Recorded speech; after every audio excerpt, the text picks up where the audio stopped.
In November 2007, 4 teachers were given the opportunity of a lifetime. Absolutely incredible! A chance to spend a month in Antarctica. You get up out of your tent in the morning and you've just got this amazing view, beautiful sunshine, mountain range in the background, pretty much white for as far as you can see. They explored the science. It's one of the first ever lichens collected at the Henderson Glacier. And discovered themselves. At the moment, I'm sort of a bit fed up. There are several things about life in Antarctica which really get on your nerves. While at home, their students experienced it with them. I've got a class full of children here. All right. They're dying to speak to you. This is the story of how they got there and what they brought back for the benefit of themselves and their students.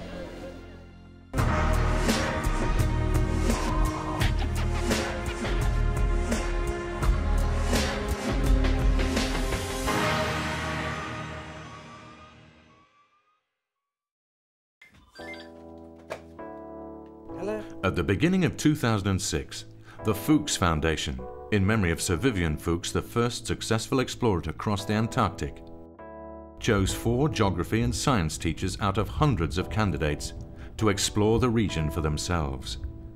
If you inspire your teachers, which is a very good thing, they inspire their students and everyone around them sees the benefit. It has taken over a year and a half for each of them to raise over £10,000 in funding for the trip and to prepare themselves for the harsh conditions of Antarctica.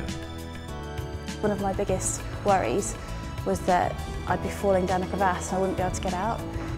But the trip has a purpose.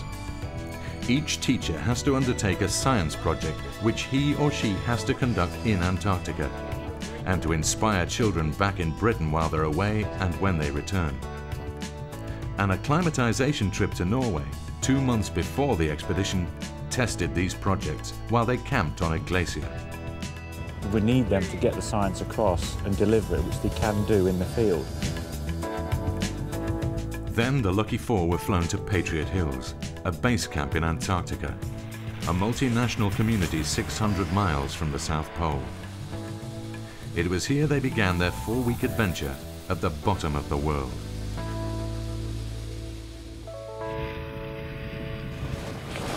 Oh, it's absolutely incredible.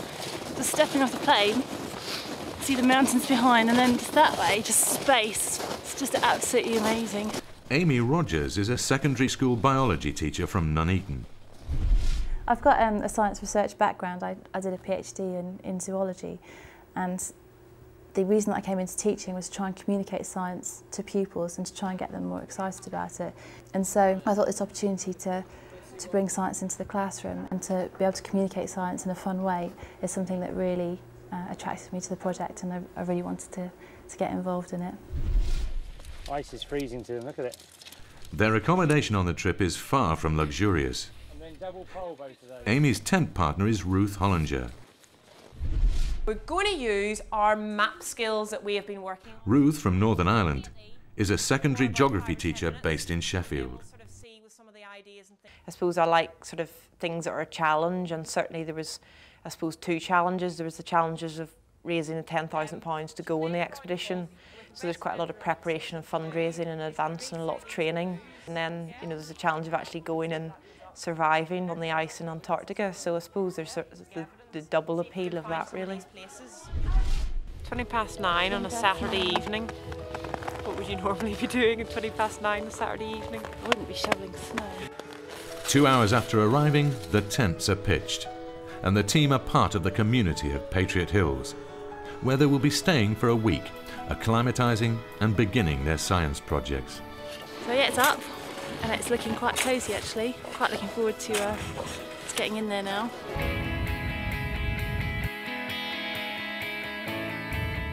But the following day, and Antarctica seems a very different place. We've clocked winds at about 75 kilometres an hour, so we're just really making everything bomb-proof, really. We're talking 5-6 years they're going to be paying taxes. Phil is a 28-year-old geography teacher from Surrey. Because it's something that you can hardly imagine, to read it from a textbook doesn't work. To look at pictures on their own doesn't work. How can you talk about the scale of the place, what the weather feels like from a picture? And that if the teacher is trying to teach from that picture or from that textbook, they can't bring that across. So the only way to really get kids fired up about an incredible area for geography, an incredible place to do science, is to go there and come back with the story.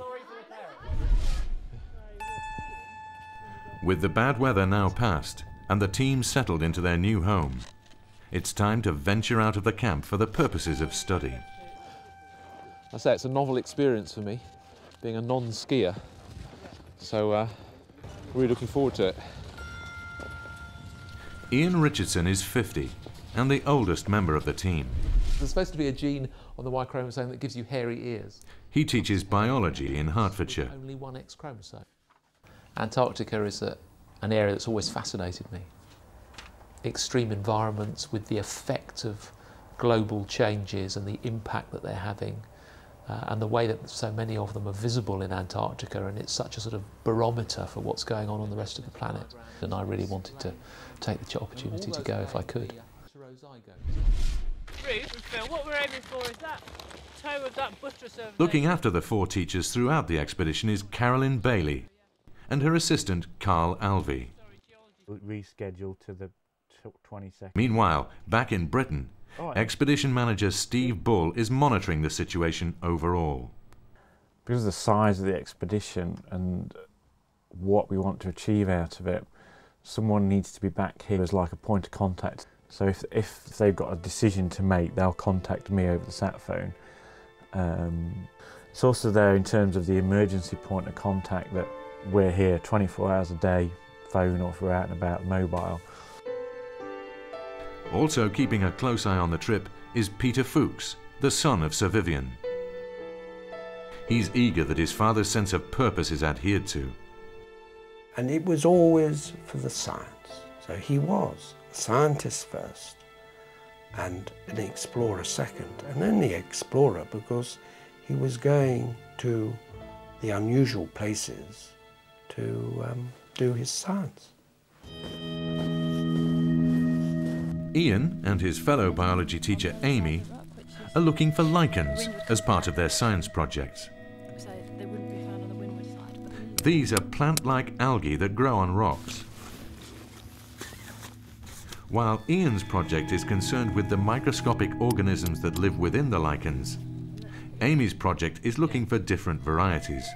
Because they're so tiny and because we're not very familiar with exactly what species we're going to find here, the problem we've got is identification. Different colours on the rocks, different minerals could be lichens. So we've collected a few samples that, because we've got a little bit of doubt, we're going to wait till we get back to camp and have a look at them. And I suspect over the next few weeks another problem's going to be just trying to get our eye in as to exactly what type of habitat you're likely to find them in. And indeed throughout the first week, wherever they look in their travels around Patriot Hills, they become increasingly frustrated. I mean, we got to practice with skis, pulling sledges, moving ourselves around safely, getting the camp up and down. But I started to have this horrible feeling that we weren't able to do any proper science that we'd gone out there to do. And I started to sort of twitch and think, am I going to spend the whole month just wandering from place to place, trying to find something? Well, I suppose that's what this is all about. It's a big learning experience and just learning to get our eye in and whereabouts to look. Ian and Amy aren't the only ones to find their project a struggle in the first week. Ruth's personal project is the study of a particular type of hole. I'm looking for a thing called cryconite holes, which is essentially where you get rock blown onto the surface of the glacier. Because it's dark, it causes the ice around it to melt much more quickly. And the argument is as more rock becomes exposed, then the ice, you get this sort of feedback loop where the ice melts much more quickly. The problem in Antarctica is that they're, at this time of the year, in November, they're completely frozen over. So from the surface it's quite difficult to tell whether it's just a big lump of rock or whether it's actually smaller fragments of rock, because I think the sort of smaller fragments of rock are of more interest to what I'm looking for. The training expedition in Norway 2 months previously had given Ruth hope that her project would yield interesting results. But Antarctica shows signs of being less fruitful.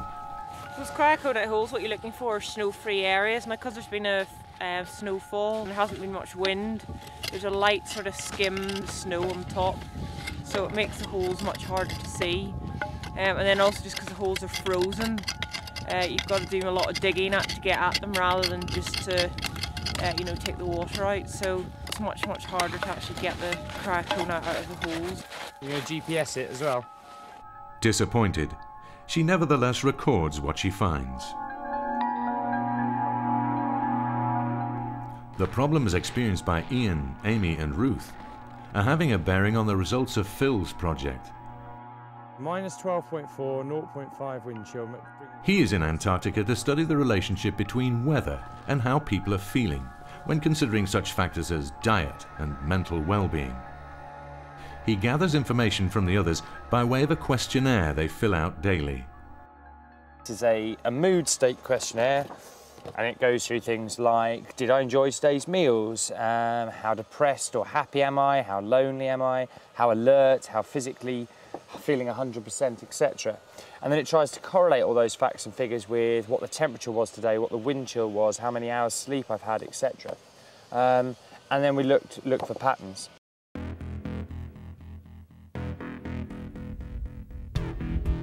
As well as this psychological study, Phil is also studying the physiological effects of the cold on the human body. Push on, a little bit more. For this part of his project, the team underwent a rigorous physical examination at the University of Portsmouth 2 days before they left. Keep driving, good. The aim of the next couple of days is to find out what shape the team are in, and that could be in terms of fat, it could be in terms of fitness, in terms of their sensitivity to cold. And we're then going to repeat those tests when we come back and see how our bodies have changed. There's 4 bars in there. One thing that's affecting the team's physical well-being is the food. For ease of use, the bulk of it is freeze-dried. We've just added water to the chicken korma and we've left it for 5 minutes, and this is the end result. So let's have a taste. Try not to spill it. Pretty good. As well as a restricted diet, personal hygiene begins to suffer too. So I got the tiniest amount of soap and just dabbed it on in the appropriate places, and it felt really good. And that was probably 3 days ago now. And could do with another one. I'm not taking my hat off because it's been 13 days since I've washed my hair, and it's not a pretty sight. I mean, I'm really amazed and excited to be here, but there are aspects of it which are a bit grim. One of the most tedious is the need to melt snow to make water all the time, so the stoves are going an awful lot so that we can have enough to drink. But on the whole, it's all right. We're all getting on pretty well, and Carl and Carolyn are looking after us brilliantly. As well as a hot meal, the evenings provide a chance to communicate via the teachers' blogs using a satellite phone and laptop. Their diaries are a vital way to keep their students interested and up to date with the expedition. It's just quite a nice relaxing thing to do in the evening, actually, just write down what we're doing, and hopefully some kids out there will be reading it as well. And we've had quite a lot of questions and feedback, so I think people are, you know, enjoying reading what we're doing, and lots of supportive messages from people who just saying like keep going. So yeah, it's good, it's going really well. It's nice to have that contact. Now for breakfast and their drinks in the morning, it takes them about an hour and a half. Just as important as the blogs is continued involvement with schools by the expedition organisers, who keep the trip fresh in the minds of students. How cool is that? That's ringing. Hello? Ruth! Steve, hi there. Hey, I've got a class full of... And with the help of modern technology, bring the experience into the classroom. Hi, Rhiannon. Do you think that lots of people should go to Antarctica, or should it be left alone and kept as it is? I think, I mean, it's a fantastic opportunity to come to Antarctica and see what it's like. Obviously, we've got to be really careful about any impact that we're having, so we're making sure that we're collecting all our litter. We're even collecting all our, when we go to the toilet, we're collecting our poos, and we've got to bring that back. And you might think that's a bit disgusting, but I think it was really reassuring to just hear different voices, and particularly, I suppose, to hear voices of young people and sort of students as well. I found that was sort of quite a big motivating factor, and it sort of lifted my spirits quite a lot. So I thought it was a really important part of the expedition. However, despite being able to contact schools, they aren't allowed direct contact with their loved ones. If they were to discover bad news from home, and with little chance of returning immediately, their frustrations could place the whole expedition in jeopardy. But this isn't easy on the families back home. Amy's mum hasn't shared her daughter's excitement about going, but at least the blogs have eased her anxieties. She's not out of my head at all. She's the first thing I was thinking of in the morning, and then before I went to sleep, I'd sort of, you know, send up a little prayer saying, oh, please keep them safe for another day. Because I've been really, really worried. I was worried before she went, and so it's helped. Amy, I've done the dispatch with a little comment, which you might want to correct if I've done it wrong, and add an image. Among those concerned about Ian are his two teenage children, one of whom left for university at the same time Ian left for Antarctica. He just feels really, really far away, and I've never not spoken to him for this long at all, because obviously he's a teacher, so I see him every morning and every evening and every holiday, so it's been quite hard.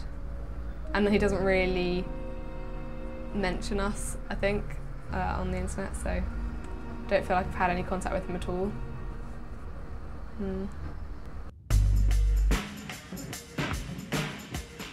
With their short travels around the Patriot Hills base camp unsuccessful in generating results for their projects, it's time to up the ante and put their by now considerable experience to the test.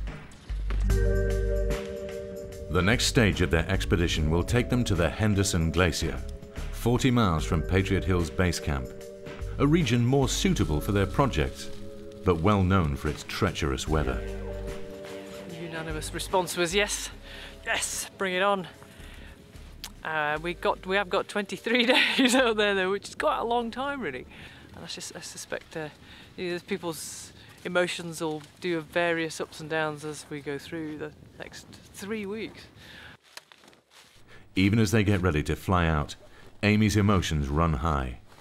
Yeah, I'm getting quite worried about this now.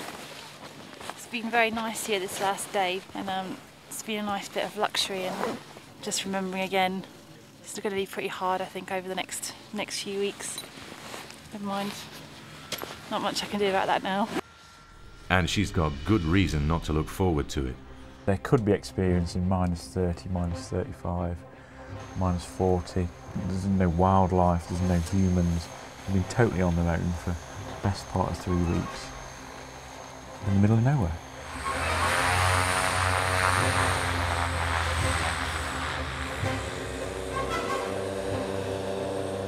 At that stage, there was the excitement of going to somewhere that was just going to be the 4 of us plus the 2 expedition guides.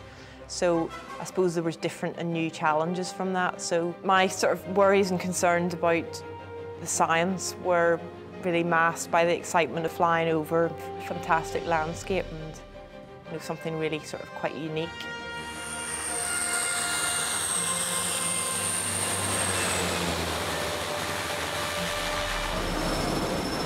Probably the most amazing flight I've ever been on. I'm not too worried at this stage. Now seeing it, it's absolutely beautiful.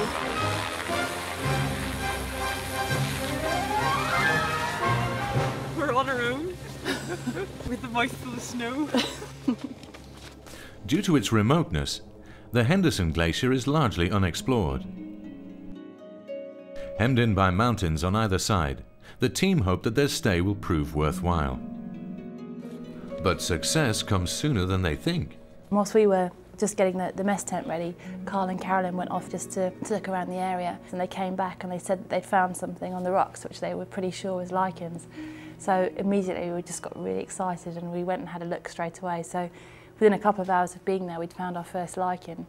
It is one of the first ever collected at the Henderson Glacier. It's a beautiful red colour, and it's really exciting to find out what this one might be.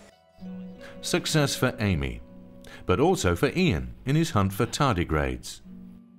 Generally, if you find lichens, then 50% of the time you'll find some tardigrades in there. The key thing was finding the lichens and finding the suitable environments. What was intriguing was the microclimatic conditions are very, very critical for whether they can survive in that environment. 2 weeks on the glacier give Ian and Amy much needed samples for their projects. However, Ruth is still not discovering any cryoconite holes.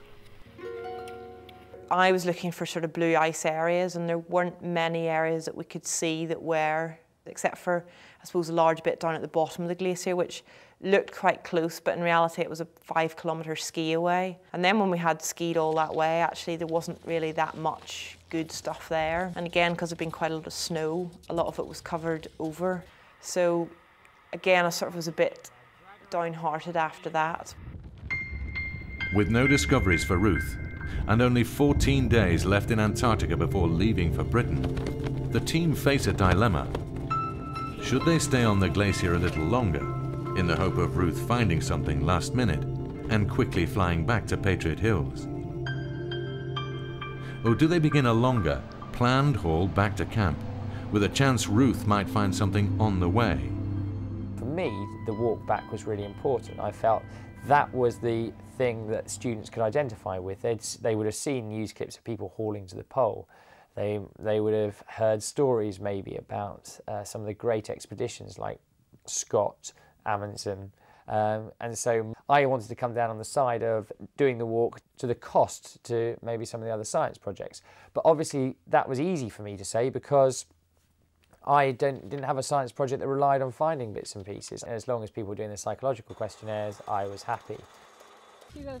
But Ruth has other ideas of what is important. I think that, you know, the science for me was really, really important. And I think I would have felt disappointed if I'd have come back and said, well, actually didn't really get any data or didn't collect any information. So for my own sort of personal interest, I was really keen to sort of soldier on with the science, which was difficult when you weren't really finding anything. With Henderson Glacier not yielding results for Ruth, the team's decision is to walk the 40 miles back to Patriot Hills, via other blue ice areas that could yet prove ideal for her project. The trade-off is, would they make it back in time for their flight out of Antarctica? The first leg is to scale the canyon in which Henderson Glacier sits. The next couple of days, they're going to be moving the sledges up and relaying all their equipment to the top of the canyon, the height of Ben Nevis. Each teacher's got 80–90 kilos of kit, so they're going to find that really tough. A couple of days into the trek, and Ruth strikes gold, or rather cryoconite.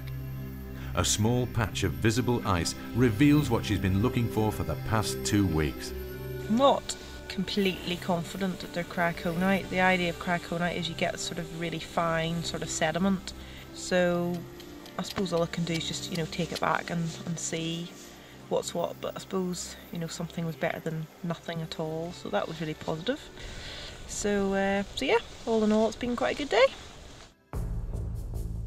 With a measure of success for the teachers, they still have a 40-mile haul back to Patriot Hills before flying out of Antarctica. 4 days to think back upon their time on the continent. I'm still struggling to think of the best way to describe it, because even using pictures or video, I don't think it's easy to get across how absolutely amazing Antarctica is. Just like a different planet, just the space that you have here, the cleanness, the purity. It's just absolutely unique, and I am worried about how I'm going to get that across to people when I get back. But I do feel very, very passionately, now that I've been here, now that I've seen it, that it is a place that all of us need to think about and need to try and do our utmost to make sure that it remains in this pristine state in which it is.